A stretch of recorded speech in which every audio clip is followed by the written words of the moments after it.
palabra del Señor. Mas tuve por necesario enviaros a Epafrodito, mi hermano y colaborador y compañero de milicia, vuestro mensajero y ministrador de mis necesidades, porque él tenía gran deseo de veros a todos vosotros, y gravemente se angustió porque habíais oído que había enfermado. Pues en verdad estuvo enfermo a punto de morir, pero Dios tuvo misericordia de él. Y no solamente de él, sino también de mí, para que yo no tuviese tristeza sobre tristeza. Así que le envío con mayor solicitud, para que al verle de nuevo os gocéis y yo esté con menos tristeza.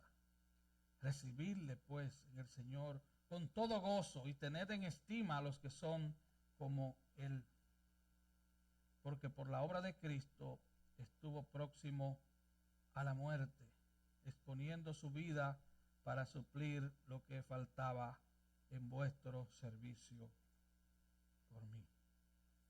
Padre, te damos gracias por tu palabra. Señor, con mucha debilidad y temor y temblor estoy aquí, rogándote tu gracia y pidiéndote que sea tu Santo Espíritu aplicando con poder tu palabra a cada corazón. Que te lo pedimos en el nombre de Jesús. Amén. Amén. Puede tomar su lugar.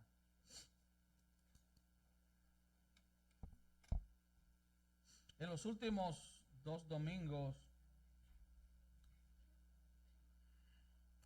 hemos visto 2 ilustraciones de cómo luce un creyente con la humildad y el servicio abnegado de Cristo. Ya tenemos un mandato. El mandato es que haya en nosotros el mismo sentir el cual hubo en Cristo Jesús. Dice, el cual siendo en forma de Dios, no estimó el ser igual a Dios como cosa que aferrarse, sino que se despojó a sí mismo, tomando forma de siervo, hecho semejante a los hombres, y estando en la condición de hombre, se humilló más. Dice, se humilló a sí mismo, haciéndose obediente hasta la muerte y muerte de cruz. Así que hay un mandato, sé obediente. ¿Hasta dónde? Hasta la muerte. Ese es el límite. El Señor ya nos había dicho en Lucas 9:24 que todo el que quiera salvar su vida la perderá. O sea, si tú te aferras a tu vida, a tu agenda, a tus planes, a tus sueños, tú vas a desperdiciar tu vida. Y él dice, y todo el que pierda su vida por la causa de Cristo la salvará. Así que hay un contraste. ¿Dónde vas a derramar tu vida? ¿Para qué vas a derramar tu vida? Esa es la pregunta. Pablo era un verdadero discípulo de Cristo. Cada latigazo, cada bofetada, cada aflicción, cada golpe por la causa de Cristo lo había marcado. Él dijo, yo tengo en mi cuerpo las marcas de Cristo. Los esclavos en esa época, los amos marcaban los esclavos. Les ponían marcas como una señal de que esta es propiedad mía. Pablo dice, yo tengo en mi cuerpo las marcas de Cristo. Yo soy un esclavo feliz de Cristo. Así que él había aprendido de su Señor.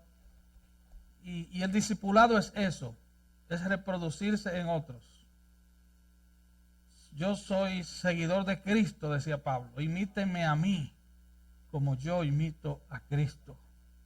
Entonces él se había reproducido en Timoteo y vimos a Timoteo la semana pasada. Hoy vamos a ver a este personaje llamado Epafrodito. Sabemos poco de él. No se menciona más en la Biblia. Podríamos decir que era un desconocido. Él no era apóstol, él no era pastor, él no era diácono. La Biblia no menciona obras sobresalientes de este hombre. Nadie sabe de su familia, de su historia personal, de su árbol genealógico, de su conversión, del tiempo que llevaba como creyente, de la función que ocupaba en la iglesia de Filipos o de Roma. El nombre Epafrodito significaba el favorecido de Afrodita, la diosa griega del amor. Así que viendo el nombre ya sabemos algo. Sabemos que el hombre fue criado en la cultura griega. Pero su nivel sacrificial de servicio al Señor es inspirador. Ver un creyente común y corriente servirle al Señor con ese nivel de sacrificio, para mí es inspirador, es motivador. Este hombre nos recibía aplausos públicos, nos recibía reconocimientos. Nadie lo publicaba en su página de Facebook. Él no hizo un selfie cuando le llevó la ofrenda a Pablo. Era un desconocido. Era un desconocido. Que nosotros sepamos, él no tenía grandes talentos o dones. Él no era maestro ni predicador de la palabra destacado. Pero él fue elegido por la iglesia de Filipos para la peligrosa tarea de llevarle una ofrenda a un preso enemigo del imperio romano, enemigo de los judíos, enemigo del mundo y enemigo del diablo. Él fue enviado a llevarle una ofrenda nada más y nada menos que al apóstol Pablo. Él fue enviado a ministrar las necesidades del apóstol. Así que era un hombre de confianza de la iglesia. Confiaban en la integridad de este hombre y confiaban en la valentía de este hombre. Integridad y valentía. Así que este pasaje de hoy no es teológico, muy teológico, es un pasaje bíblico práctico, sencillo y útil. Filipenses 2, 25 y 30. Aquí Pablo presenta 5 títulos que revelan el carácter de este hombre y luego vemos algunas razones por las cuales la iglesia lo envía a Roma. 5 títulos. Los primeros 3 comienzan con la palabra mí. Tiene que ver con su relación con el apóstol Pablo. Y luego vemos que él usa la palabra vuestro y eso nos habla de su relación con la iglesia de Filipos. Veamos primeramente esos 5 títulos. Versículo 25. Mas tuve por necesario enviaros a Epafrodito, mi hermano, mi colaborador, mi compañero de milicia, vuestro mensajero y ministrador de mis necesidades. Él le llama a Epafrodito mi hermano. Él no solo dice hermano, le dice no, mi hermano. En griego significa del mismo vientre. Así que esto es significativo entenderlo, porque hermano es un calificativo para aquellos que pertenecen a la familia de Dios. Aquellos que han nacido de nuevo, no por voluntad de carne, ni de sangre, ni de varón, sino por la voluntad de Dios. Hermanos son todos aquellos que han nacido de nuevo, como dice Juan 3. Hermanos son todos aquellos por quien Cristo vino a morir, los cuales según Juan 1:12, al recibir a Cristo y al creer en su nombre, Dios le da la potestad de ser llamados hijos de Dios. Así que hermano es el nombre más bonito en la iglesia, hermano. Así que él no es Luis, él es mi hermano. Es mucho más que un nombre, es mucho más que una amistad. Son los que van a habitar las moradas celestiales, son los que habitarán por siempre, para siempre con el Señor. Hermanos. Así que esa palabra no puede ser tomada en vano. Yo no puedo llamarle hermano a alguien que no cree en Cristo bíblicamente, aunque vaya a una iglesia cristiana.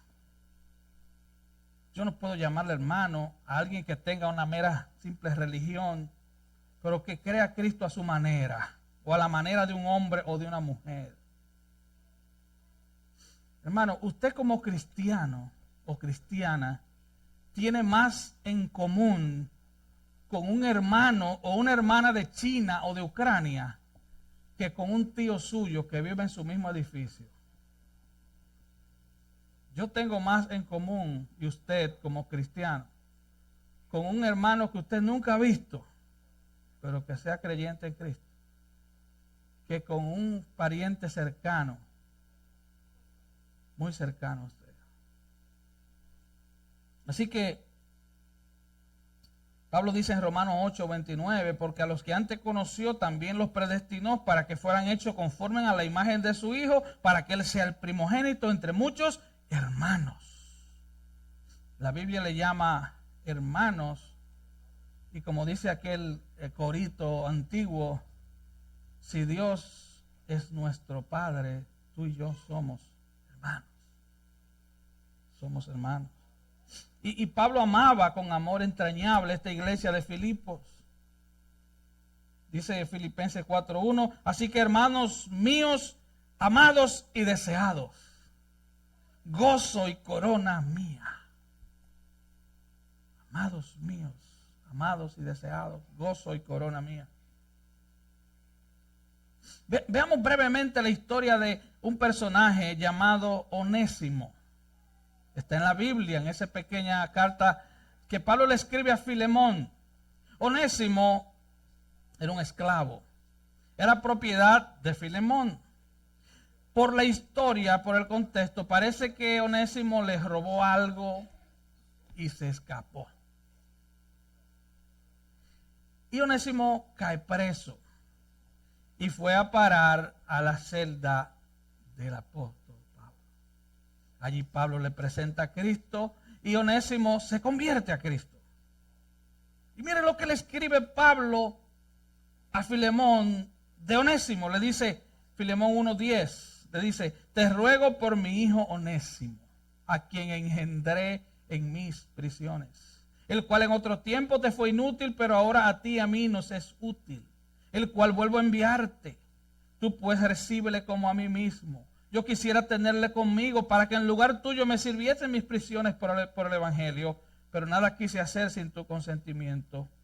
Versículo 15. Porque quizás para esto se apartó de ti por algún tiempo para que les recibieses para siempre.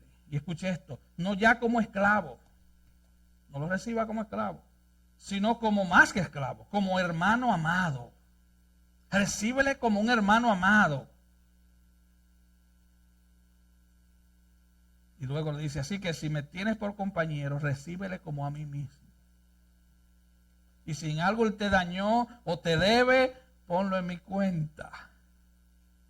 Él es ahora tu hermano.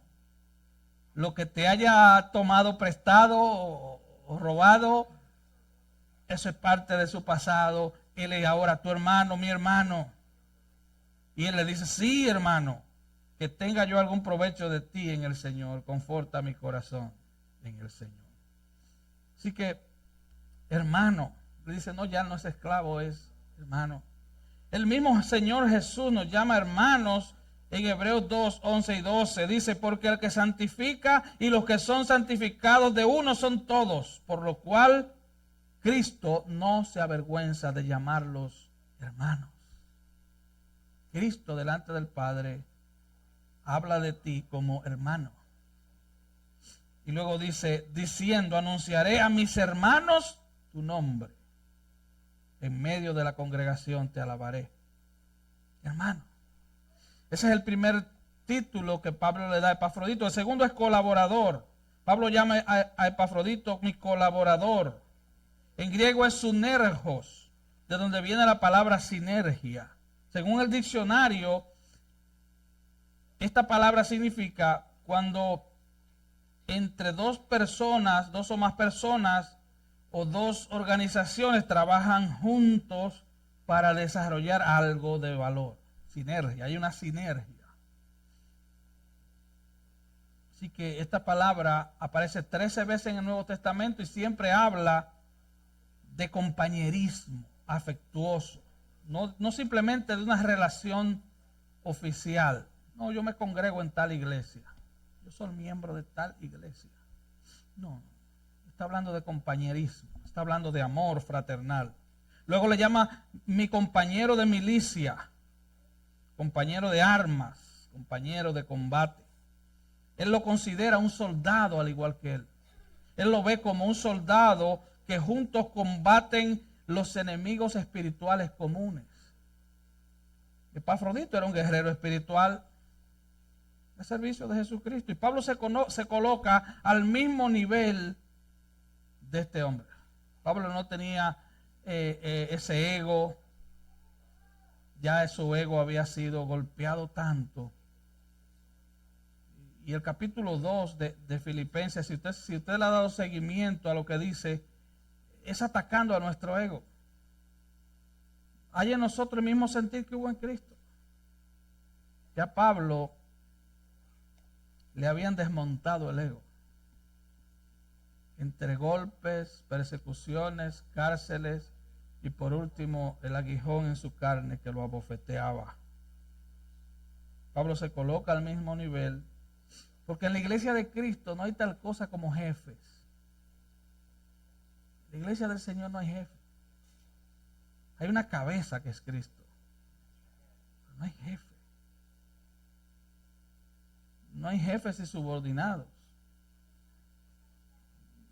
Los líderes en la iglesia, y ponga atención a esto, los líderes en la iglesia ejercen autoridad, pero no son la autoridad. Ejercen autoridad dentro del espectro de la Biblia, dentro del marco de la Biblia. La autoridad del pastor está delimitada por la Biblia. Así que Pablo ejercía la autoridad bíblica, pero él sabía que él no era la autoridad, que la autoridad era la palabra. La palabra, la Biblia tiene que ser tu autoridad. La Biblia tiene que ser tu marco de fe y de práctica. Si la Biblia dice que no hagas algo, no lo hagas. Si la Biblia dice que hagas algo, hazlo.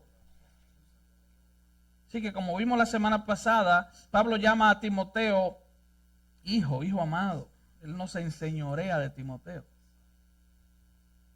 Y tampoco vemos a Pablo mandando a Timoteo que le llame papá. ¿Entiendes? ¿Qué es eso? Yo hablaba la semana pasada de la paternidad espiritual. Y quiero hacer una aclaración porque un hermano se me acercó y me preguntó. El pastor es como un padre espiritual, es cierto, porque es que proporciona el alimento espiritual a las almas, si es que predica con veracidad la palabra, porque si no, no es eso. Pero de ahí a usted llamarle papá al pastor, mire, es que nos gustan los títulos, porque los títulos nos suben el ego, ¿verdad? Los títulos son como los elogios. Nos gusta que nos elogien. Alguien dijo, me encantan que me elogien. Lo que no me gusta es la sensación que siento cuando lo hacen. Mateo 23:9 dice, y no llaméis Padre vuestro a nadie en la tierra, porque uno es vuestro Padre, el que está en los cielos. Así que si usted tiene su papá vivo, a ese usted le puede llamar papá. A nadie. Él es nuestro Padre. Ahora, él menciona a Epafrodito como vuestro mensajero. La palabra mensajero aquí es apóstolos, que en la cultura y el idioma griego significaba mensajero. Alguien enviado como un mensajero. No es el oficio apostolar. Él era un apóstolos de la iglesia de Filipos. Pablo era un apóstol de Jesucristo. Nos gustan los títulos y ya la gente no se conforma con que le llamen pastor. Ya quieren que le llamen algo más. Que le llamen obispo, avispa, apóstola. 10,000 cosas que son antibíblicas. Es que su ego es tan grande que ellos quieren ser más y más y más. Todo se trata de ellos. Así que los únicos que tuvieron el título de apóstol de Jesucristo fueron los 11 discípulos. Recuerda que Judas no era apóstol. Matías, que sustituyó a Judas. Y por último el apóstol Pablo. Es igual que el ministerio profético. Alguien me preguntó, ¿existe el ministerio profético? Bueno, la Biblia dice, Jesús dice que el último de los profetas fue Juan el Bautista. Jesús lo dijo. Eso no hay discusión ahí. Ahora, si usted quiere discutir con el Señor y usted se cree más inteligente que Él, pues discútalo con Él, ningún problema. Si usted cree que es más inteligente que Él. Así que Epafrodito fue enviado a la iglesia, por la iglesia de Filipos, para llevarle su ofrenda al apóstol Pablo. Parece que Epafrodito y la iglesia de Filipos conocía bien este principio bíblico. Primera de Timoteo 5:17. Los ancianos que gobiernan bien sean tenidos por dignos de doble honor, mayormente los que trabajan en predicar y enseñar. Y él fue a honrar a este hombre. Él le llama luego vuestro ministrador. Él fue enviado para atender las necesidades de Pablo. Epafrodito era un humilde siervo, abnegado, incansable. Él amaba a Pablo, amaba a la iglesia. Pero sabemos que Pablo amaba a Epafrodito, amaba a Timoteo. Y pongámoslo de esta manera, Pablo estaba preso. Duró 2 años preso, amarrado a un soldado romano. 3 veces y a veces 4 al día le cambiaban el soldado, pero estaba atado a un soldado. Timoteo y Epafrodito fueron a acompañarlo, a servirle, a ayudarlo. Porque como vemos al final del libro de los Hechos, él estaba en un lugar alquilado, rentado, por 2 años. Él tenía cierta libertad de ministrar a todo el que iba donde él. Pero Timoteo y Epafrodito eran una ayuda para este hombre. Pero él decide enviarlos.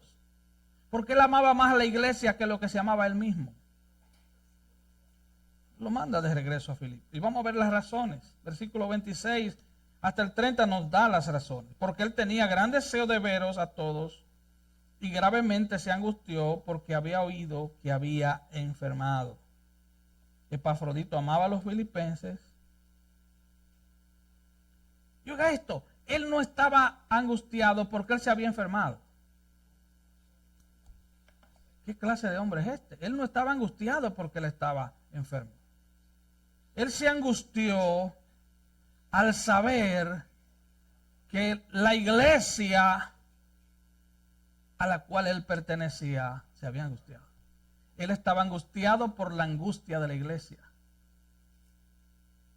Cuando algo pasa en la iglesia local con algún hermano, nos angustiamos. ¿Sí o no? Sentimos un dolor aquí. Bueno, pues imagínense, la iglesia estaba orando y él recibe sanidad. Entonces ahora Pablo dice, yo lo voy a enviar de vuelta, esas son palabras mías, para que no sigan orando por eso. Ya él fue sano, ya recibió sanidad. Están angustiados orando, pensando que él todavía sigue enfermo, y Pablo dice, lo voy a enviar de nuevo. Él estuvo enfermo a punto de morir. Algunos teólogos dicen que él se enfermó en su camino de Filipos a Roma.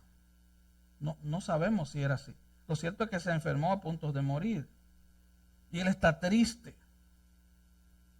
Vemos aquí también que la misericordia de Dios alcanzó a Epafrodito y a Pablo. Versículo 27b dice, Pero Dios tuvo misericordia de él, de Epafrodito. Dice Pablo, Dios tuvo misericordia de él y lo sanó. Y dice, y no solamente de él, sino también de mí, para que yo no tuviese más tristeza. Pablo había aprendido a ver la misericordia de Dios en todo. Dios tuvo misericordia de él. Y aquí vemos un principio importante, y ponga atención. La sanidad corporal es un acto de la misericordia de Dios.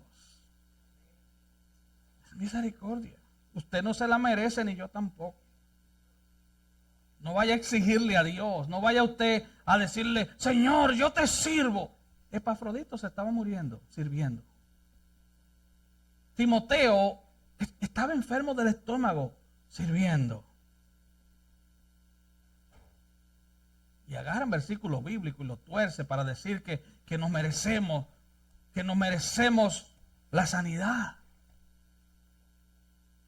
Tú y yo, ni ningún creyente merece la sanidad. Es un acto de misericordia. Ni Pablo, ni Epafrodito, ni Timoteo la merecen. Pablo no estaba en la moda de muchos falsos predicadores de hoy que cancelan la enfermedad, cancelan deudas, cancelan problemas. Y yo cancelo, y yo declaro, y yo decreto. Son brujos en los altares. Eso es brujería. Brujería 101. La Biblia te llama a orar, a clamar, a humillarte a Dios, a pedir misericordia. A eso te llama la Biblia y me llama a la Biblia. Así que no vemos al gran apóstol Pablo, cancelo la enfermedad de Epafrodito. No. Y usted sabe la autoridad que tenía Pablo. Pablo había subido al tercer cielo. Pablo había recibido revelación que ningún hombre jamás ha recibido ni va a recibir. Y eran revelaciones tan fuertes que, número uno, Dios le prohibió hablar de ella. Y número dos, le mandó un aguijón, un mensajero de Satanás que lo abofeteara para que él no se enorgulleciera de tal nivel de revelación. Y entonces usted me va a decir a mí que un mequetrefe de esto va a cancelar una enfermedad o va a cancelar un problema. Hacemos la cabeza, hermano. Un pastor de la antigüedad llamado G.K. Chesterton dijo, cuando vayas a la iglesia quítate el sombrero, pero no te quites la cabeza. En otras palabras, que todas tus neuronas estén despiertas para que entiendas el consejo de Dios. Así que el apóstol Pablo no canceló ni reprendió la enfermedad de Epafrodito. Él no pudo reprender el aguijón en su carne, Pablo. Si no leas 2 Corintios 2, él no lo pudo reprender. Él oró 3 veces. 3.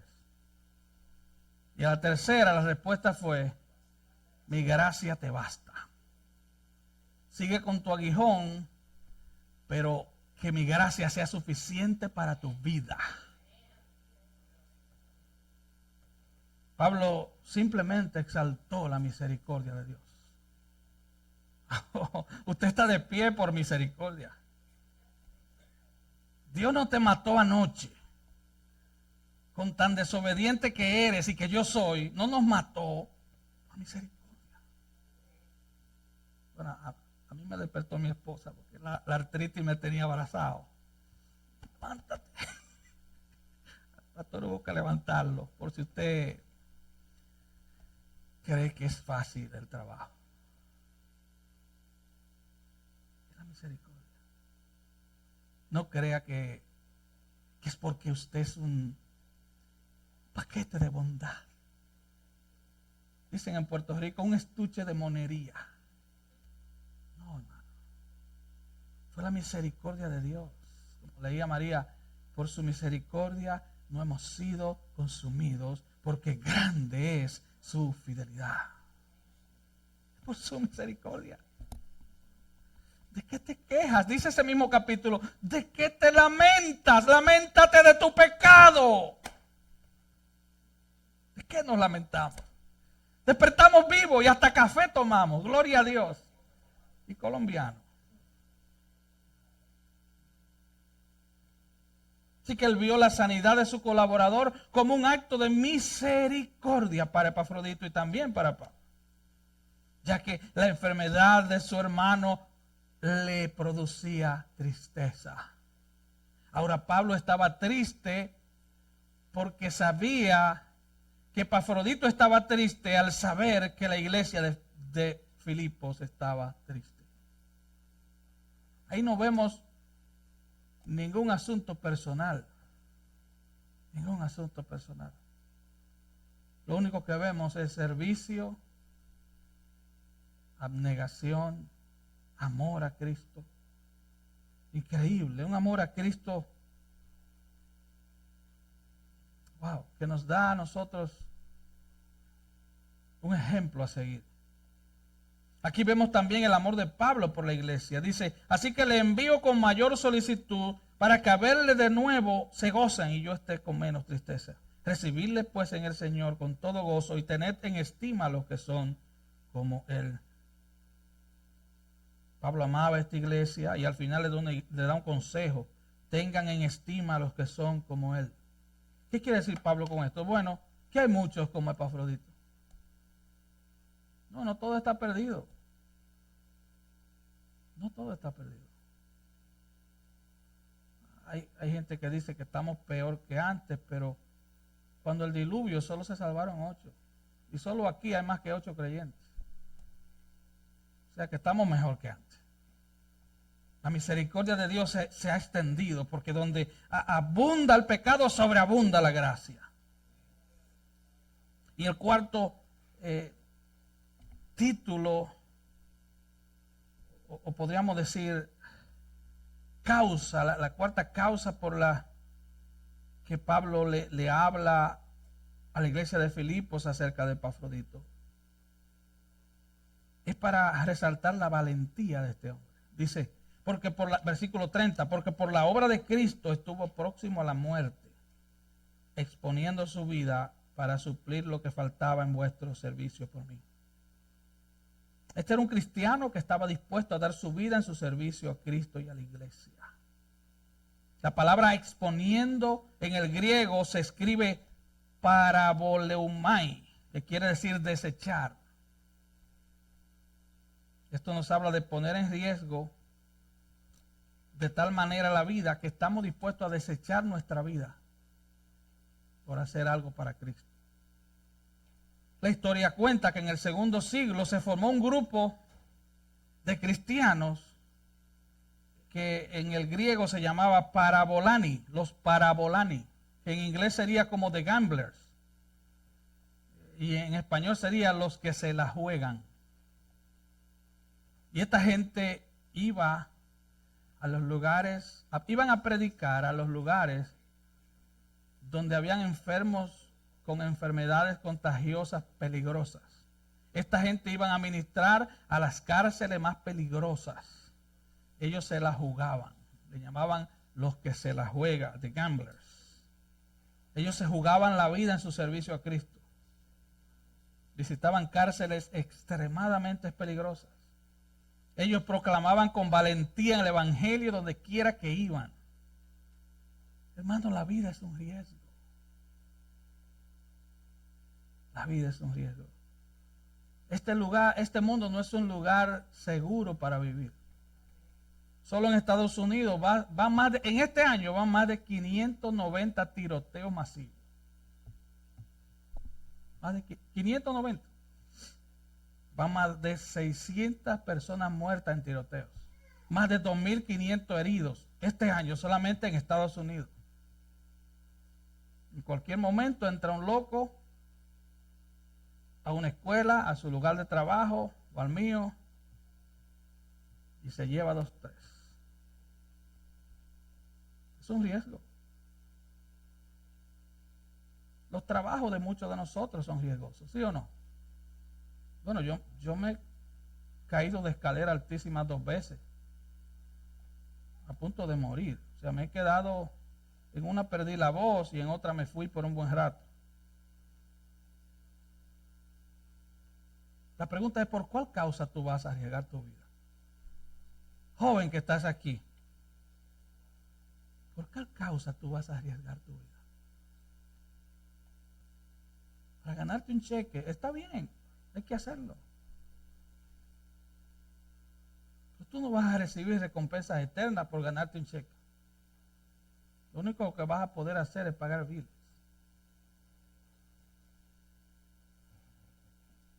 Dándole atrás en la historia,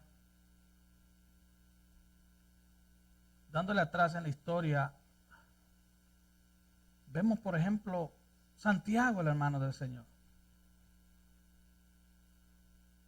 líder de la iglesia en Jerusalén. Lo tiran del pináculo del templo altísimo. El hombre cae y como no se murió, lo acuchillaron y lo mataron. Vemos el caso de Juan, el apóstol Juan. Lo frieron en aceite como un pastelillo y no se murió. Vemos el caso de hombres que lo ponían en la estaca y le prendían fuego y el fuego no los quemaba. Escuché la historia, leí la historia de una familia que en el día de Navidad, en la antigua Rusia, finales de los 80, iban para la iglesia clandestina. La guardia de la Unión Soviética lo detienen. ¿Para dónde ustedes van? En ese momento le llegó a la mente al hombre, no puedo mentir, soy cristiano, ¿qué hago? Voy para la iglesia. Y él le dijo, vamos a celebrar el cumpleaños de nuestro hermano mayor. Ok, sigan. Era verdad. Vemos la historia de un hombre, de un hermano llamado Andrés. Él está con el Señor ahora. Le llamaban el contrabandista de Cristo. Él metía Biblias a todos los países comunistas. Y en una ocasión lo agarraron infraganti con el baúl lleno de Biblias. Y mientras los guardias le dicen, abra, él abre y comienza a orar, Señor, guarda. Deme los pasaportes, tenga. Y van a cruzar una frontera. Cuando regresa el guardia le dice, apúrese porque los vegetales se le van a dañar. ¿Sabe por qué no vemos la mano de Dios de manera poderosa en nuestra vida? Porque no estamos dispuestos a arriesgar nada. No queremos arriesgar nada. Estos hombres habían aprendido esto de Pablo. Pablo dijo, pero de ninguna cosa hago caso ni estimo preciosa mi vida para mí mismo. Mi vida no es preciosa para mí. Mi vida es preciosa si se la dedico a Cristo, al Evangelio, a alcanzar otros para Cristo, a edificar la iglesia de Cristo. Epafrodito no estimaba su vida preciosa para él. Hoy en día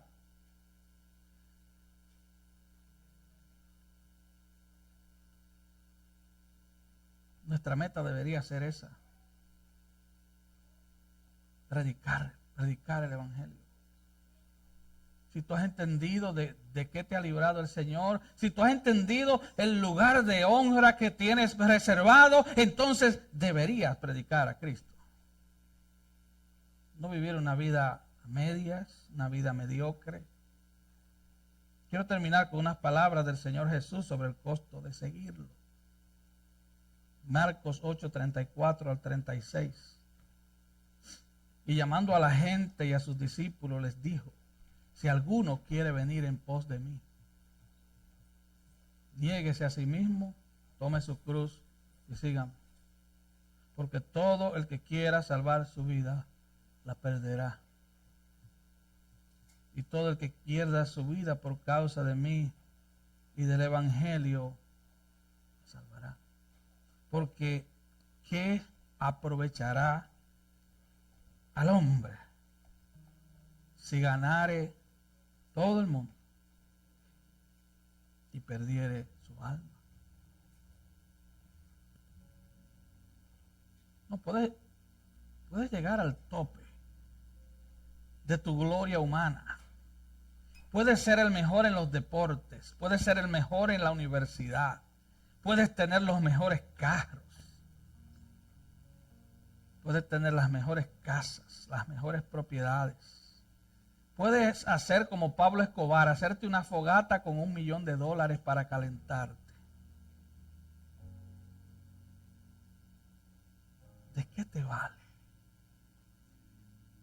Que el Señor te diga, esta noche vienen por tu alma y lo que has ganado, ¿de quién será? Llamó a dos grupos, a la gente, o sea, a la multitud y a sus discípulos. La multitud generalmente busca panes y peces. La multitud busca milagros, la multitud busca sanidad, pero nunca se sacrifica por Cristo.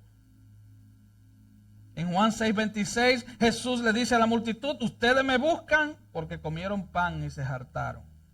En palabras mías.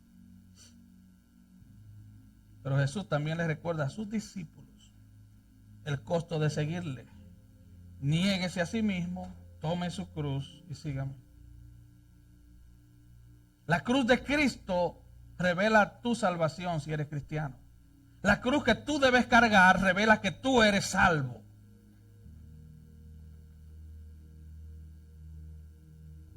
Todo el que pierda su vida por causa de mí, del Evangelio, la salvará. Thomas A. Kempis, en su libro La imitación de Cristo, dijo, y leo, Jesús hoy tiene muchos que aman su reino celestial, pero pocos que lleven su cruz.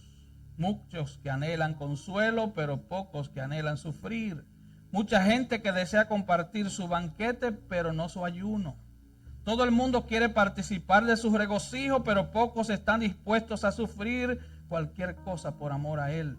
Muchos siguen a Jesús hasta compartir el pan, pero no hasta beber la copa del dolor. Muchos reverencian su moralidad, pero pocos lo siguen en la indignidad de la cruz. Muchos aman a Jesús siempre y cuando las cosas no vayan en su contra. Muchos lo alaban y lo bendicen siempre y cuando reciban el consuelo de parte de Él. Pero si Jesús se escondiera de ellos, dice este hermano, y los dejara por un tiempo, ellos caerían en la queja y se deprimirían profundamente. Aquellos que aman a Jesús por lo que Él es y no por lo que representa para ellos, lo bendicen en tiempos de dificultad y dolor, tanto como cuando están llenos de consuelo. Hermano, y con estas palabras termino. Durante siglos, congregarse como iglesia, reunirse para adorar a Dios, significaba cárcel, tortura, muerte y pérdida de tus bienes. Hoy depende de si está más frío o menos frío. Más caliente, menos caliente. Estoy cansado o no tan cansado. O me tocó lavar la ropa y no voy a congregarme. Me llegó visita, ese clásico. El Mundial del Fútbol.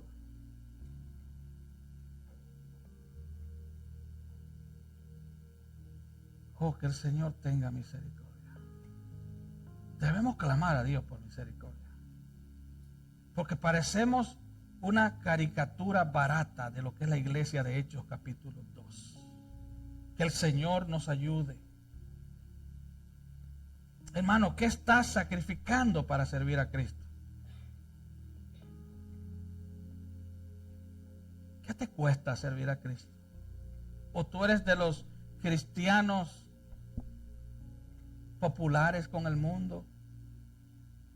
¿Cuánto de tu dinero o tu tiempo estás sacrificando por la causa de Cristo o de tu iglesia local? Esa pregunta tocó un ídolo.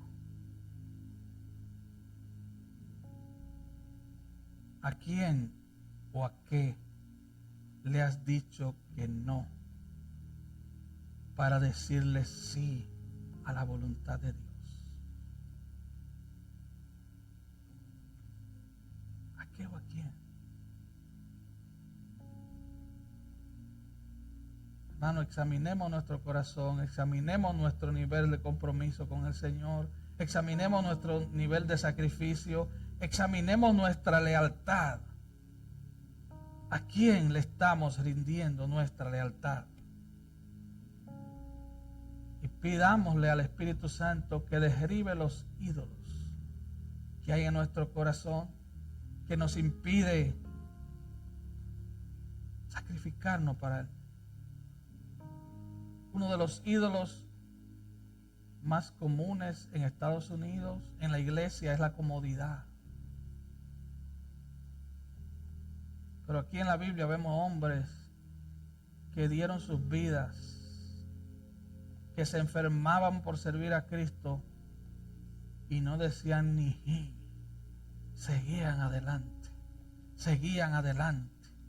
Pablo pudo decir, porque para mí el vivir es Cristo y el morir es ganancia. Joven, examina tu corazón en este día. Niños, examinen su corazón en este día. ¿Qué te está impidiendo sacrificar todo tu ser para Cristo? Pídele al Espíritu Santo que te ayude a derribar ídolos. Los ídolos que están eclipsando tu servicio, tu fervor, tu amor por el Señor. Que el Señor nos ayude.